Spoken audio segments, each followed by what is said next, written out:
प्यारे विद्यार्थियों, हम लोग भौतिकी के 5वां चैप्टर विद्युत धारा का चुंबकीय प्रभाव पढ़ रहे हैं।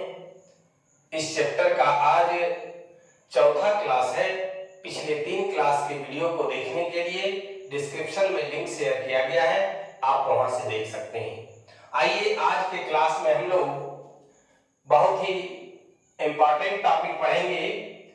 टॉपिक का नाम है यानी प्रश्न है कि फ्लेमिंग का वाम हस्त नियम को लिखें। Write down Fleming's left hand rule. Fleming वैज्ञानिक का नाम है। पिछली क्लास में हम लोगों ने मैक्सवेल का दक्षिण हस्त नियम पढ़ा था। आज हम लोग फ्लेमिंग का वाम हस्त नियम को पढ़ेंगे। आइए, क्या है नियम? नियम में जो भी नियम दिया गया उसमें अपने से कोई परिवर्तन नहीं करना है। जिस भाषा में वो दिए हैं उसी भाषा में लिख देना है। यहाँ पर कोई कलाकारी नहीं दिखाना है। आइए कि यदि हम अपने बाएं हाथ की 3 अंगुलियों, ये बायां हाथ है, 5 अंगुली होता है, पांचों का नाम जान लीजिए। अंगूठा, तर्जनी, मध्यमा बीच वाला, अनामिका और कनिष्ठा। यहां पर जो बात हो रही है 3 अंगुली को कह रहा है परस्पर फैलाने के लिए। देखिए हमने फैला दिया, ठीक है। तो यदि हम अपने बाएं हाथ की 3 अंगुलियों मध्यमा, तर्जनी और अंगूठे को परस्पर लंबवत फैलाएं और यदि तर्जनी यानी ये देखिए ध्यान से, तर्जनी चुंबकीय क्षेत्र की दिशा, मध्यमा धारा की दिशा को दर्शाते हैं, तब अंगूठा धारावाही चालक पर लगे बल की दिशा को व्यक्त करता है। आइए जरा और समझें इसको कि हम अपने बाएं हाथ की 3 अंगुलियों को परस्पर फैला दिए, देखिए इस तरह से, और ये अंगूठा है। अंगूठा के द्वारा धारावाही चालक पर जो बल लगता है उस बल की दिशा को व्यक्त करता है। तर्जनी चुंबकीय क्षेत्र को प्रदर्शित करता है, जबकि मध्यमा धारा की दिशा को प्रदर्शित करता है। फिर से एक बार देखिए कि यदि हम अपने बाएं हाथ की 3 अंगुलियों मध्यमा, तर्जनी और अंगूठे को परस्पर लंबवत फैलाएं और यदि तर्जनी चुंबकीय क्षेत्र की दिशा को दिखाता है, देख लीजिए, तथा मध्यमा धारा की दिशा को व्यक्त करता है, दर्शाता है, और तब अंगूठा धारावाही चालक पर लगे बल की दिशा को व्यक्त करता है। ये प्रश्न बराबर पूछा जाता है। काफी इंपॉर्टेंट नेचर का प्रश्न है, आप लोग इसको जरूर तैयार करेंगे। अब आइए अगला जो प्रश्न है उसको देखेंगे कि विद्युत मोटर क्या है, इलेक्ट्रिक मोटर क्या है। घर में भी हम लोग बहुत सारे कार्यों का संपादन मोटर के द्वारा करते हैं। आप टंकी में ही पानी भरते हैं, वो आपका विद्युत मोटर है। और विद्युत मोटर है क्या? एक लाइन में अगर जवाब आपसे मांगा जाए, 1 नंबर का अगर प्रश्न पूछा जाए, पहले डिस्क्रिप्टिव टाइप का प्रश्न आता था, अब वो आपके सिलेबस से हट गया है। लॉन्ग टाइप का क्वेश्चन नहीं पूछा जाता है। जब भी पूछा जाता है तो 1 नंबर का पूछा जाता है, ऑब्जेक्टिव बेस्ड क्वेश्चन पूछा जाता है। तो विद्युत मोटर एक ऐसा यंत्र है जिसके द्वारा विद्युत ऊर्जा को, आखिर विद्युत लगा हुआ है मोटर शब्द से पहले, कुछ तो मतलब है, यानी ऐसा मोटर जो विद्युत से चलता है, तो वो विद्युत से चलता है, ये आम भाषा में हम समझ सकते हैं। लेकिन आइए फिजिक्स के भाषा में कि विद्युत मोटर एक ऐसा यंत्र है जिसके द्वारा क्या किया जाता है, विद्युत ऊर्जा को यांत्रिक ऊर्जा में परिवर्तित किया जाता है। क्या किया जाता है? तो विद्युत ऊर्जा को यांत्रिक ऊर्जा में परिवर्तित किया जाता है। कहने का मतलब हुआ करंट से आप कोई दूसरा फिजिकली काम कर सकते हैं। ताकत वाला काम कर सकते हैं। यांत्रिक ऊर्जा किसे कहते हैं? यांत्रिक ऊर्जा किसे कहते हैं? गति ऊर्जा और स्थितिज ऊर्जा के सम्मिलित रूप को यांत्रिक ऊर्जा कहते हैं। आइए फिर से एक बार देखते हैं कि विद्युत मोटर एक ऐसा यंत्र है जिसके द्वारा विद्युत ऊर्जा को यांत्रिक ऊर्जा में परिवर्तित किया जाता है। अब देखिए कि विद्युत चुंबकीय प्रेरण किसे कहते हैं? इलेक्ट्रोमैग्नेटिक इंडक्शन किसे कहते हैं? तो आइए समझें इसको। है क्या?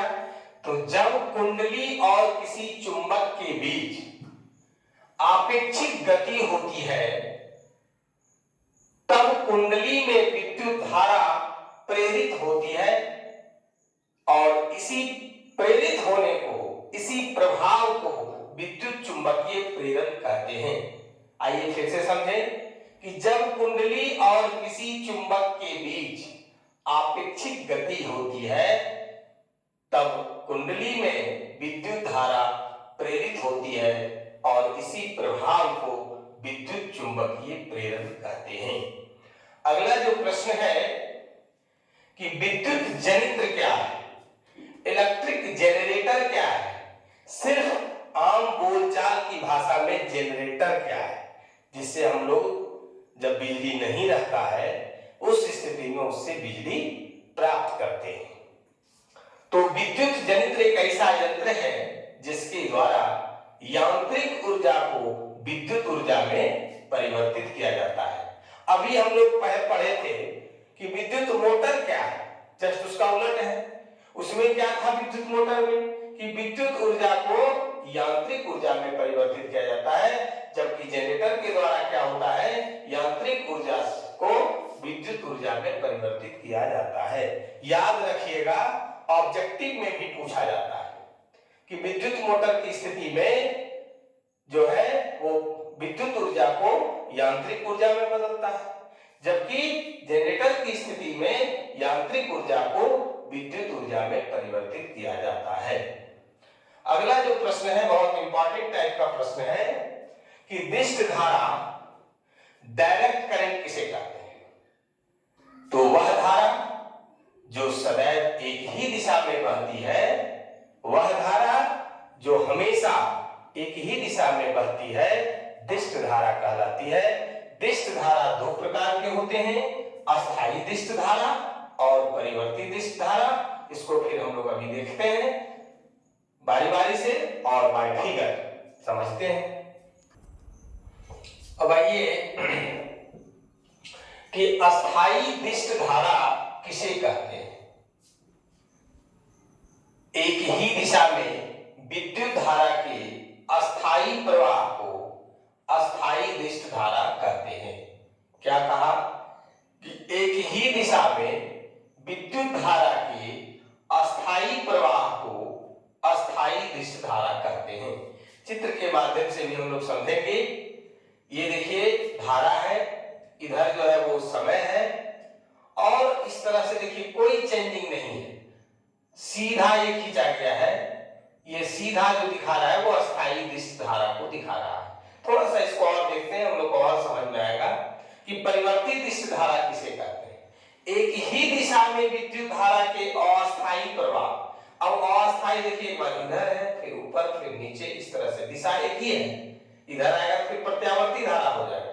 तो वही कह रहे हैं कि एक ही दिशा में विद्युत धारा के अस्थायी प्रवाह को परिवर्ती दिष्ट धारा कहते हैं, है ना। फिगर के माध्यम से देखिए, ये जो आपका है ये क्या है, परिवर्ती दिष्ट धारा है। ऊपर नीचे करके जो दिखाया जा रहा है, इधर धारा है, इधर समय है और ये जो इस तरह से ये कर रहा है, यही आपका परिवर्ती दिष्ट धारा है। इसमें देखिए अस्थायी है, बिल्कुल एक सीध में है, सरल रेखा में है। तो फिर से एक बात समझिए कि इसको पहले अस्थायी दिष्ट धारा कि एक ही दिशा में विद्युत धारा के अस्थायी प्रवाह को अस्थायी दिष्ट धारा कहते हैं। अब आइए परिवर्ती, नाम ही से ही पता चल रहा है कि परिवर्तन हो रहा है। तो एक ही दिशा में विद्युत धारा के अस्थायी प्रवाह को परिवर्ती दिष्ट धारा कहते हैं। देखिए ऊपर नीचे इस तरह से करते हुए धारा गमन कर रही है।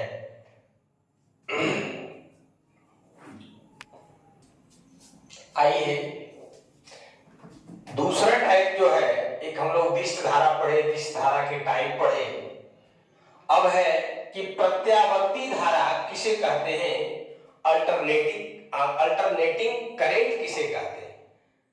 दिष्ट धारा को अंग्रेजी में डायरेक्ट करंट कहते हैं, डीसी नाम सुने होंगे, और अल्टरनेटिंग करंट को एसी कहते हैं। डीसी और एसी, डीसी को तो हम लोगों ने देखा, अब एसी को देखिए, अल्टरनेटिंग करंट को देखिए। प्रत्यावर्ती धारा किसे कहते हैं, तो वह धारा जो किसी विद्युत परिपथ में अपनी दिशा बदलती रहती है, प्रत्यावर्ती धारा कहलाता है ना। वह धारा जो किसी विद्युत परिपथ में अपनी दिशा बदलती रहती है, प्रत्यावर्ती धारा कहलाते हैं, है ना। अब देखिए दिशा कैसे बदलता है, बीच में देखिए है समय, ऊपर भी नीचे भी, ऊपर भी नीचे भी, ये ऊपर नीचे जो हो रहा है यही दिशा बदल रहा है। यही कंसेप्ट फिगर के माध्यम से दिखाया जा रहा है कि ये दिशा बदल रही है। जबकि दिष्ट धारा में क्या था, हर एक स्थिति में ये समय के ऊपर ही रहता था। इसलिए आइए फिर से एक बार समझे कि प्रत्यावर्ती धारा किसे कहते हैं, वह धारा जो किसी विद्युत परिपथ में अपनी दिशा बदलती रहती है, वह धारा जो किसी विद्युत परिपथ में, इलेक्ट्रिक सर्किट में अपनी दिशा बदलती रहती है, प्रत्यावर्ती धारा कहलाते हैं। हम लोगों ने आज के क्लास में दिष्ट धारा, प्रत्यावर्ती धारा, विद्युत मोटर, आपका विद्युत जनित्र और फ्लेमिंग का बाम हस्त नियम, इन सब सारे प्रश्नों का जवाब पढ़ा, सुना और देखा। अगर किन्हीं को समझने में या किसी तरह का कोई अगर परेशानी होती है तो आप हमें कमेंट करके जरूर सूचित करें।